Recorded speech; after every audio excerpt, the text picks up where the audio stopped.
A man was on his way home, and unexpectedly rescued a little wolf cub. Unexpectedly, the next day when the man's father went up the mountain, he was mistaken by a pack of wild wolves for stealing the cub, and was chased all the way to the doorstep. Just as the wild wolves and the humans were at a standoff, Suyuan rushed back to the zoo, brought the little wolf cub he had rescued the day before, to the side of the wolf king. It's him. Ever since we got separated in the heavy rain the night before last, I've been looking for him. This little one almost died on the mountain yesterday. Luckily we passed by and found him. Now that your cub is found, hurry back home. Wait a moment. I have something for you. The Wolf King turned and left swiftly, returning in just over a minute. Not only did he come back, but he also brought a gift for Suyuan. Thank you. Without your help, my cub would surely be gone. This is a wild ginseng. Brocade skin, iron wire patterns. And these dense reed bowls. This ginseng must be 100 years old. Is it real? Isn't this thing already extinct? I really like what you've given me. Have you eaten? Why not come back with me? I'll make you a good meal. Hearing there was food, the Wolf King immediately nodded. After some busy work by the group, each wolf had a large bowl in front of them, filled with big chunks of beef. The Wolf King's eyes lit up. With the heavy rain in the mountains, whether hunting or foraging for wild fruits, it's been much harder than usual. They haven't had such a sumptuous meal in a long time. These guys eat way too fast. Everyone laughed heartily watching the wolves eat not far away. But just then, a group of uninvited guests suddenly barged in. Who's in charge here? Our boss has taken a liking to this land of yours. Hurry up and sign the papers, then move out. A sudden turn of events shattered the originally warm atmosphere in an instant. Everyone was stunned. Even the Wolf King, who was eating meat, looked over. A demolition contract was thrown onto the ground. Suyuan's face turned as cold as an ice cellar. The Red Dragon Zoo covers over 10 hectares, with such a large area. It's no surprise many covet it, especially those in real estate. No wonder the previously well-run zoo suddenly went bankrupt. These people must have had a hand in it. Xiao Yuan, no matter what you decide, we all support you. Zoo director, don't back down from them. Old Zhang, I used to be a soldier too. Taking off his shirt, old Zhang revealed muscles weathered by time. Of course, Su's mom and dad weren't backing down either. Each holding a shovel, they stood in front of Su Yuan. Seeing them like this, the lead thug waved his hand, and another group of men in black swarmed in. These men looked serious, carrying baseball bats in their hands. The message was already clear. If you refuse the easy way, get ready for the hard way. You've got 10 minutes. After 10 minutes, if you don't sign, don't blame me for being ruthless. Let me put it this way. A human life is worth 1 million. All of you combined wouldn't even reach 10 million. Our boss can afford that much. If that's the case, with so many of you what? If we calculate at 1 million each, I'm afraid I can't afford the compensation. Hearing this, the thug was stunned. You can't afford shit. You've got 1 minute left. If you don't sign, I'll fucking kill you. The punk raised a baseball bat, acting all arrogant like he owned the place. Looking at this guy, Su Yuan slapped his thigh, as if he'd just thought of something.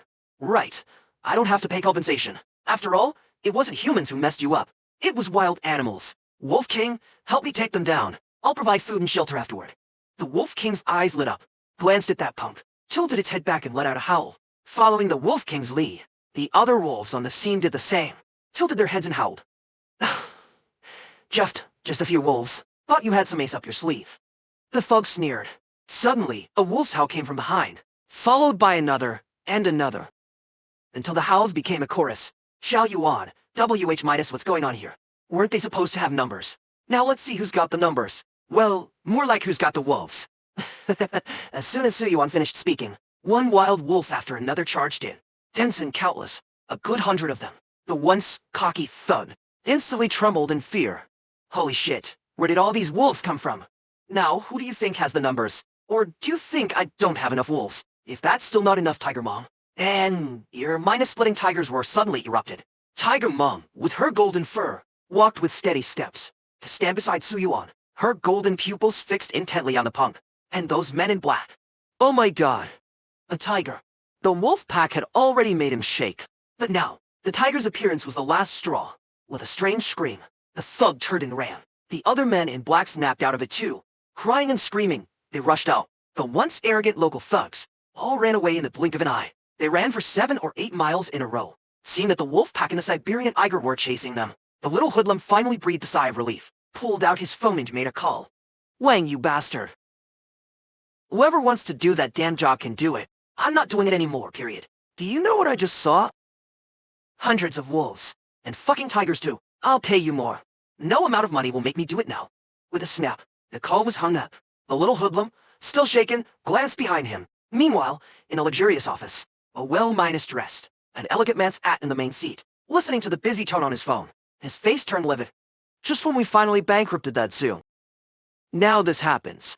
Developing the mountain villa was his top priority, but as luck would have it, they were stuck because of this zoo. Hey, did you get what I wanted? Boss, you can count on me.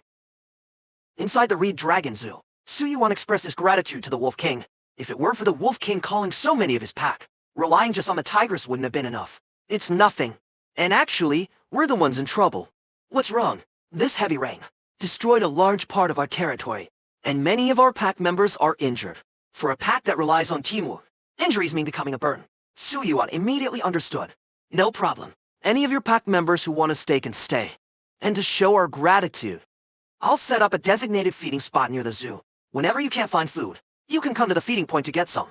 The Wolf King gave Su Yuan a deep look. It originally thought this place would only accept some of its companions, which was already quite good. It truly didn't expect that this human not only accepted its companions, but also set up feeding spots. It decisively turned around and ran back into the mountains. This time, the round trip took over 10 minutes. The Wolf King returned again with gifts of gratitude.